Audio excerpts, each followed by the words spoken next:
All right, let's talk about Pythagorean theorem. Now, the key is to remember that the Pythagorean theorem is for finding the length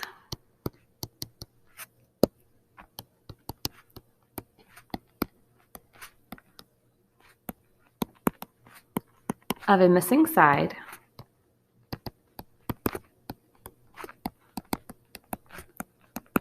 of a very special kind of triangle. As a reminder, it has to be a right triangle.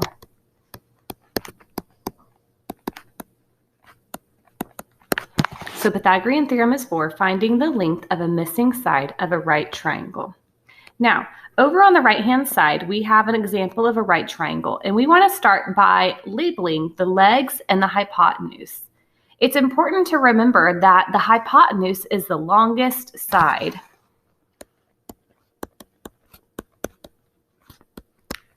In addition to the hypotenuse being the longest side, the hypotenuse will always be directly across from the right angle.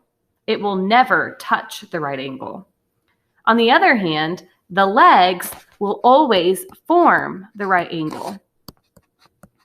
So together, the legs create this right angle. They are always touching the right angle. The hypotenuse will never touch the right angle.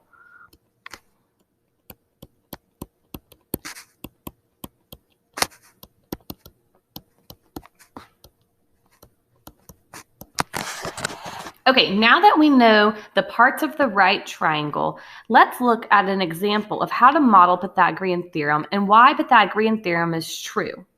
So, when given a right triangle whose legs are 3 and 4, we can actually prove that the hypotenuse has a length of 5 because of the Pythagorean theorem. And here's what you need to do. You need 2 colors. So I'm going to be utilizing like a blue color and a pink color. And I'm going to start with my side length of 3. So I have a right triangle who has a leg with a length of 3. Now, because of Pythagorean theorem, we can actually create a square from this side length. And I know a square, all of the sides are the same length. So if this side is 3, then this side is also 3. And then we've created a square from that. And we can actually find the area of this square. So a 3 by 3 square has an area of 1, 2, 3, 4, 5, 6, 7, 8, 9. Because 3 times 3 is 9.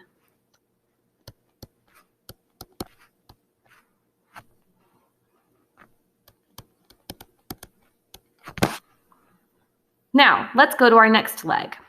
Our next leg has a length of 4. So creating a square from this leg, I know a square, all the sides are the same length. So if this side is 4, then this side is also 4.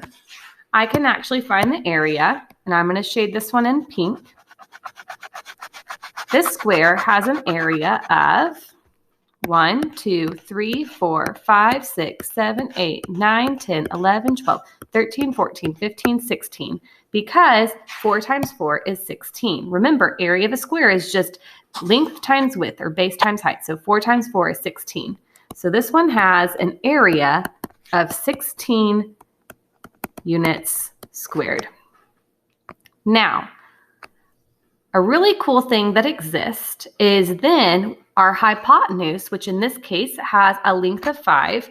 I can look at this square. I know if this side length is 5, that this side length is also 5. However, when I go to find this area, I'm going to kind of do it a little different. So I'm going to see that on the inside, I've got my original 9 for my side length of 3. And in addition, I have 1, 2, 3, 4, 5, 6, 7, 8, 9, 10, 11, 12, 13, 14, 15, 16. Look at that. This is 9. The outside is 16. And 9 plus 16 is equal to 25. And if we were to find the area of a 5 by 5 square, it would have an area of 25 units squared.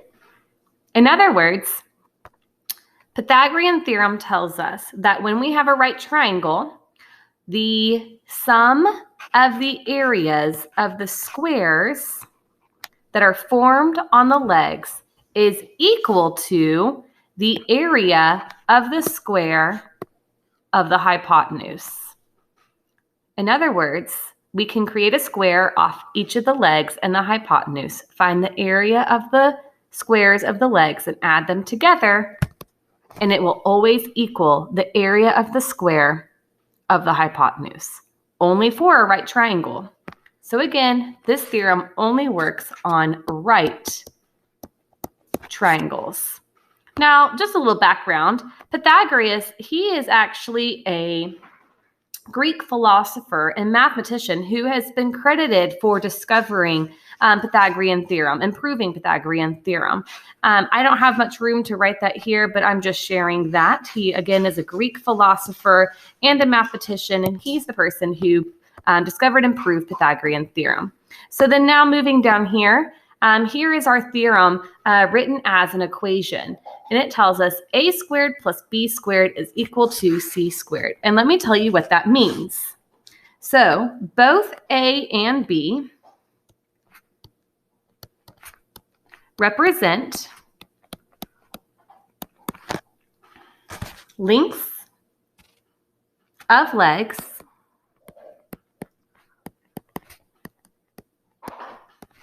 C represents the length of the hypotenuse.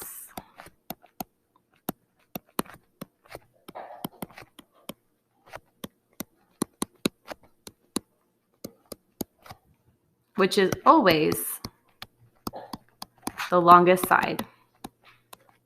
And the reason it's represented as a squared plus b squared equals c squared is because whenever we are creating the squares off the side lengths or the hypotenuse, we're multiplying a number by itself. And as a reminder, multiplying a number by itself, for example, multiplying 3 times 3 is the same thing as just saying 3 squared. Multiplying 4 times 4 is the same thing as 4 squared. Multiplying 5 times 5 is the same thing as 5 squared. So in other words, on our right triangle, we could say 3 squared plus 4 squared is equal to 5 squared, because 9 plus 16 is in fact equal to 25. We're going to stop here on our notes for today. Tomorrow we will continue with some examples and also how to use Pythagorean theorem to work backwards. If you want to color in some more of your notes, feel free. They are doodle notes. Make them yours. And again, we will continue to complete them tomorrow.